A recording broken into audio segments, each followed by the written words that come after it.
नमस्कार दोस्तों, स्वागत है आप सभी का हमारे इस YouTube चैनल पर। दोस्तों, आज मैं बताऊंगा आपको 7 धर्म के गुरु बालक दास जी का जीवन परिचय के बारे में। दोस्तों, गुरु बालक दास जी का जन्म 18 अगस्त सन 1805 ईस्वी को भारत के छत्तीसगढ़ में स्थित गिरोधपुरी गांव में गुरु घासीदास जी और सफूरा माता के पुत्र के रूप में हुआ। अपनी कम उम्र में ही उन्होंने सन 1820 ईस्वी में चले सतनामी आंदोलन में बढ़ चढ़कर हिस्सा लिए और नेतृत्वकारी भूमिका निभाई। इनका सोना खान के राजा राम राय के पुत्र वीर नारायण सिंह और आदिवासियों से मित्रतापूर्ण संबंध था। दोस्तों, गुरु बालक दास जी का विवाह ढान नवलपुर बेमेत्रा के निवासी सुनहर दास चतुर्वेदी की सुपुत्री नीरा माता के साथ हुआ। नीरा माता साहेब भुजबल महंत जी के बहन थी।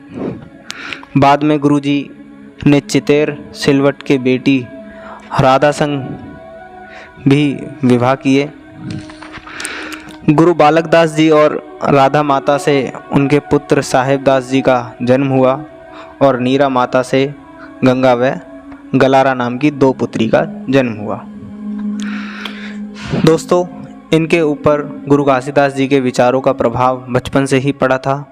इसलिए जब सन 1820 ईस्वी में सतनामी आंदोलन प्रारंभ हुआ तो बालक दास जी ने उनमें बढ़ चढ़कर अपना योगदान दिया। इनके महत्वपूर्ण भूमिका के कारण गुरु घासीदास जी के बाद सन 1850 में सतनामियों का प्रमुख गुरु इन्हीं बनाया गया। गुरु बालक दास जी ने नेतृत्व संभालने के बाद आंदोलन को पूर्व की भांति पूरी गति से आगे बढ़ाया। सन 1857 में भारत में ईस्ट इंडिया कंपनी के खिलाफ सैन्य विद्रोह हुआ, जिसे ईस्ट इंडिया कंपनी की सेना ने पूरी तरह विफल कर दिया। इसके बाद ब्रिटिश सरकार ने भारत का शासन कंपनी के हाथ से अपने अधीन कर लिया। दोस्तों, सुव्यवस्थित रूप से शासन करने के लिए मालिक कब्बूजा कानून लागू किया गया, जिसके तहत ऐसे काश्तकार जो अपने ज़मीनों पर सन 1840 से काश्तकारी कर रहे हों, उनको सर्वे के बाद मालिकाना हक देने का फैसला किया गया था। दोस्तों, सतनामी आंदोलन के दौरान छत्तीसगढ़ के लोगों ने पेशवाशाही मराठों के द्वारा अपने छीने हुए भूमि संपत्तियों पर दोबारा अधिकार कर लिया था। दोस्तों, मैदानी क्षेत्र के अलावा आधे भूभाग पर अपने जनसंख्या के अनुपात में कब्जा था। नए कानून ने उन सभी भूमि संपत्तियों पर सतनामियों का कानून अधिकार होता।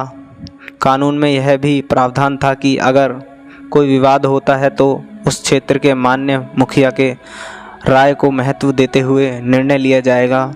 गुरु बालक दास को मैदानी इलाकों के आधी आबादी के लोग अपने गुरु और मुखिया मानती थी।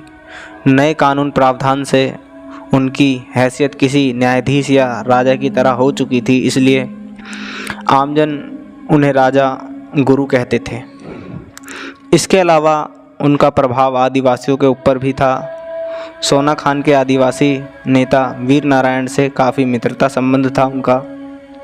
दोस्तों, मालिक मकबूजा का कानून से जातिवादी सामंती ताकतों में खलबली मच गई, क्योंकि वे जानते थे कि एक बार अगर सरकारी दस्तावेज़ों में ज़मीनों के वास्तविक मालिकों का नाम दर्ज हो गया तो उनको बेदखल नहीं कर सकते।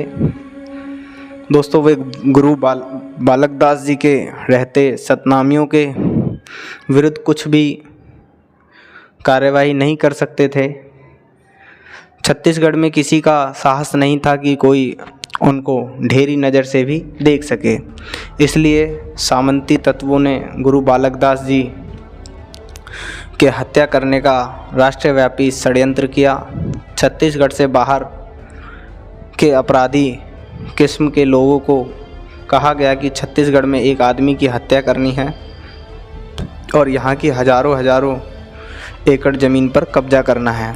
बाहरी अपराधियों को छत्तीसगढ़ बुलाया गया, उनको सैन्य प्रशिक्षण दिया गया गुरु बालक दास जी बोड़सरा वाड़ा बिलासपुर के देखरेख का जिम्मा अपने एक अंगरक्षक को सौंप कर रामंत के लिए निकले। कुछ दिनों के बाद औरावांदा मुंगेली में, रावटी दिनों के बाद औरंगाबाद मुंगेली में इसका आयोजन हुआ, जिसमें गुरु बालक दास जी गए। गुरु बालक दास जी ने 27 मार्च 1860 को रात में जब विश्राम कर रहे थे तो दुश्मनों ने योजनाबद्ध तरीके से उनको लक्ष्य बनाकर अचानक प्राणघातक हमला कर दिया। प्रारंभिक अफरा तफरी के बाद उनके सुरक्षा दस्तों ने संभालते हुए आक्रमण का मुकाबला किया। हमलावर मैदान छोड़कर भाग खड़े हुए। इस संघर्ष में गुरु बालक दास जी गंभीर रूप से घायल हो गए थे। सुरक्षा दस्ता उनको भंडारनपुर बड़ौदा बाज़ार, जो सतनामियों का मुख्यालय था, वहाँ ले जाना चाहते थे, लेकिन अचानक रास्ता बदलकर नवलपुर ले जाने लगे। रास्ते में कोसा नामक गांव में 18 मार्च 1860 ईस्वी को उन्होंने अंतिम सांस ली। इस प्रकार सतनामी आंदोलन के महानायक राजा गुरु बालक दास जी ने हमारे भूमि संपत्ति और सम्मान की रक्षा करते हुए शहीद हो गए। इसी के साथ धन्यवाद दोस्तों।